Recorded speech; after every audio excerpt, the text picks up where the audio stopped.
नमस्कार आपण मानकु मो यूट्यूब चैनल एमएस इनकम मंत्रा को स्वागत। आसंतु आज 10टी गुरुत्वपूर्ण खबर उपरे नजर पकाइबा। डोनाल्ड ट्रम्प कहिसेंती मु सबुबेले मोदी को बंधु होई रहिबी। से जणे महान प्रधानमंत्री। भारत अमेरिका दुई देश मध्य स्वतंत्र संपर्क रहिछि बोली ट्रम्प कहिसेंती।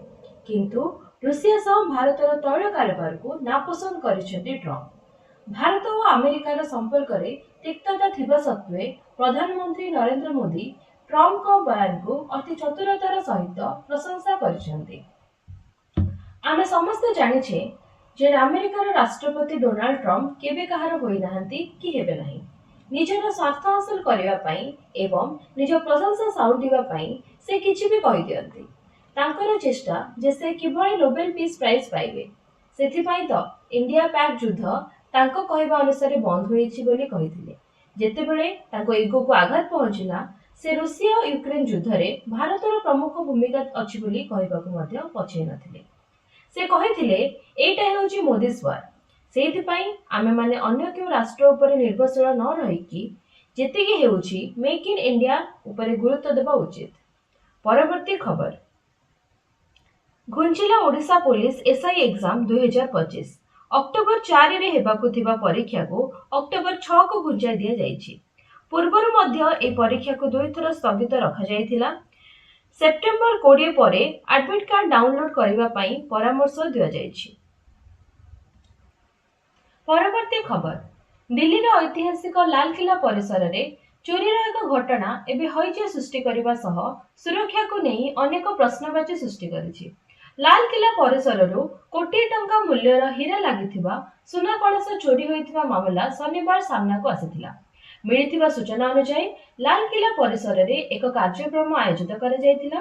सेही समय रे एही कलश चोरी होइथिबा नै अभियोग होइछि। चोरी करिथिबा अभियुक्त को पुलिस गिरफ्त करिछि। कुआ जाउछि जे कलश रे 760 ग्राम सुना एवं 160 ग्राम हीरा खचित होइथिला। एही कलशर मूल्य प्राय 1 कोटी बोली कुआ जाउछि।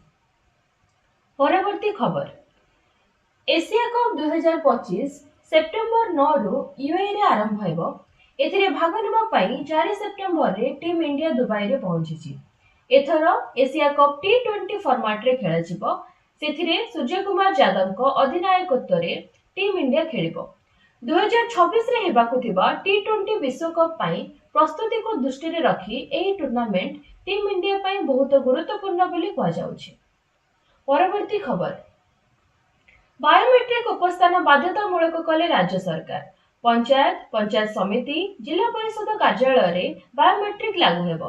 यथाशीघ्र एही व्यवस्था कार्यकारी करबा को निर्देश दिया जायछि। परवर्ती खबर एनिकी सरकारी ऑफिस रे बीएसएनएल नेटवर्क व्यवहार बाध्यतामूलक। भारत संचार निगम लिमिटेड बीएसएनएल रो पूर्व स्थिति फेराई आनिबा को उद्यम आरंभ होइछि। राज्य सरकार बीएसएनएल नेटवर्क को मजबूत करबा पई पदक्षेप ग्रहण करिसेंती। केंद्र सरकार को निर्देश परे सबु विभाग को चिठी लिखि जणाइछि सूचना और प्रजुक्ति विद्या विभाग। परवर्ती खबर एनिके 25 वर्ष नहे 20 वर्ष रे मिलिबो पेंशन। यूपीएस नियम बदलाइले सरकार। केंद्र सरकार कर्मचारी को पई बड़ सुविधा यूनिफाइड पेंशन स्कीम नियम को बदलाइछंती सरकार। पुराना नियम अनुसार 25 वर्ष चाकरी करबा परे पेंशन पाउथिले, किंतु नुआ नियम अनुसार 20 वर्ष चाकरी करबा परे पेंशन पाइबार अधिकार मिलिबो बोली मंत्रालय पक्षरु कहा जायछि। परवर्ती खबर प्रवर्तन निर्देशालय ईडी सहारा इंडिया ग्रुप रो प्रतिष्ठाता सुब्रत रॉय को परिवार एवं उच्च अधिकारी विरुद्ध रे बड़ कार्यानुष्ठान ग्रहण करिसेंती। एही मनी लॉन्ड्रिंग मामला रे ईडी सेप्टेम्बर 2 तारिख शनिवार दिन कोलकातार पीएमएलए कोर्ट रे एक चार्जशीट दाखल करिछि। तदंतर जणा पड़िछि जे सहारा ग्रुप कोटी कोटी निवेशकों को उच्च रिटर्न रो प्रलोभन देखाई प्राय 1.74 लाख कोटी टंका आदाय करिछि। जदि आपणकर टंका मध्ये सहारा ग्रुप रे फसी रहिछि तेबे आपणक पई एक आश्वस्ति खबर आसीछि। दीर्घ समय धरि फसी रहिथिबा टंका फेरी पाइबार प्रक्रिया एबे सहज होई जाइछि। केंद्र सरकार सहारा रिफंड सिस्टम को संपूर्ण डिजिटल एवं स्वच्छ करिसेंती। अर्थात एबे निवेशक माननकु बारंबार बुलिबाकू पड़िबो नाही, बरम रिफंड रो स्टेटस घरे बसी ऑनलाइन रे देखि परिबे।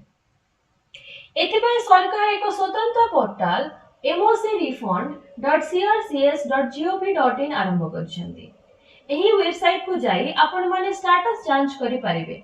प्रथमे mocrefund.crcs.gov.in पोर्टाल को जानतु, डिपोजिटर लॉगिन उपरे क्लिक करंतु, आधार नंबर किंबा सहारा रसीद नंबर को प्रवेश करंतु, मोबाइल नंबर प्रवेश करंतु एवं ओटीपी सहित लॉगिन करंतु। आपणकर रिफंड रो स्टेटस स्क्रीन रे दृश्यमान हेबो। जदि कोनोसी सूचना रे भूल अछि तेबे आवेदन फॉर्म अपडेट करिवार विकल्प पोर्टाल रे उपलब्ध। एहा सहित पेमेंट रो पद्धति जेपरि कि बैंक ट्रांसफर किंबा एनईएफटी मध्य ऑनलाइन रे देखा जाय परिबो। पूर्वरु सर्वाधिक 10,000 टंका फेरस्त उपलब्ध थिला। वर्तमान सरकार एही सीमा को 50,000 टंका को वृद्धि करछन्ती। एहा क्षुद्र निवेशक को मध्य लाभ देबो। सरकार रिफंड पाई शेष तारीख 31 डिसेंबर 2025 रखिछन्ती। आवेदन पाई आधार, पैन एवं बैंक अकाउंट आवश्यक। मने रखंतु जे आपनको डॉक्यूमेंट रे नाम एवं सहारा रसीद समान हेबा उचित। परवर्ती खबर, मनुष्य शरीर रे हेउथबा जटिल रोग क्षेत्र रे बहु सहजरे सिलिका नानोजेल इंजेक्टर डिवाइस माध्यम रे प्रकृत स्थान बा गुरुत्वपूर्ण आभ्यंतरीण अंग निकट रे औषध पहुंचा जाई पारिबो। प्रथम थर भारत रे एही डिवाइस को गवेषणा करा जाई उद्भावन करा जाईछि। ब्रह्मपुर विश्वविद्यालय रे 2 वर्षर गवेषणा परे मिलछि ए सफलता। सिलिका नानोजेल इंजेक्टर डिवाइस कोन, एहा किपरि कार्य करिवो ओ केउ माने गवेषणा करि याको उद्भावन करिसेंती आसंतु जानिबा। सिलिका नानोजेल इंजेक्टर डिवाइस प्रस्तुत करिथिले ब्रह्मपुर विश्वविद्यालयर एक 10 जणिया टीम। मुख्यतः एहाको मानव शरीर पई उपयुक्त कराइले एहा टार्गेट रु द स्पेसिफिक पॉइंट रे कार्य करिवो बोली गवेषणा रे कहै जायछि। एही डिजाइन रे प्रस्तुत डिवाइस मानव शरीर को कोनोसी जंत्रणा बा क्षति पहुंचाइबो नाही। एहाको क्रय करिबा पई अधिक खर्चांत मध्ये हेबाकू पड़िबो नाही। एपरि कि एहा मनुष्य शरीर पई कोनोसी इन्फेक्शन हेबार भय नथिबा कहै जायछि।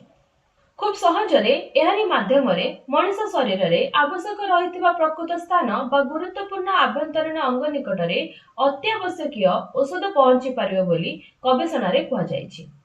कैंसर परी जटिल रोग क्षेत्र रे एहा महौषधि भली काम करि पारे।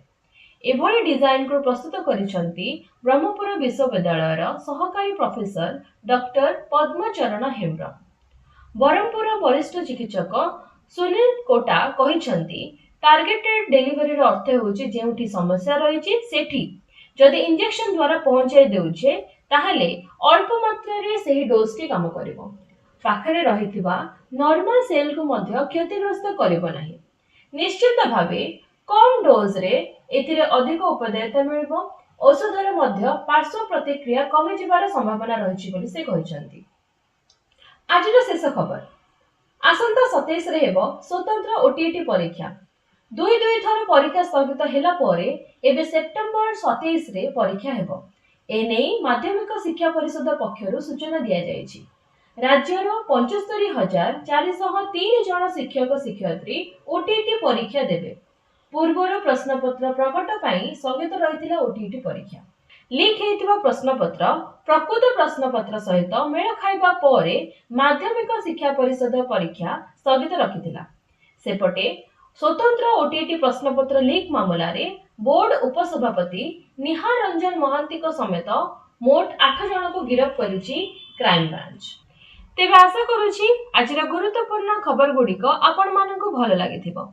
जदि भलो लागि थाए आगो को एई बळी वीडियो वो अत्यंत जरूरी सूचना पाइबा पाई चैनल को सब्सक्राइब करिबा सहित वीडियोटी को लाइक एवं शेयर करिवे बोली मोर आशा।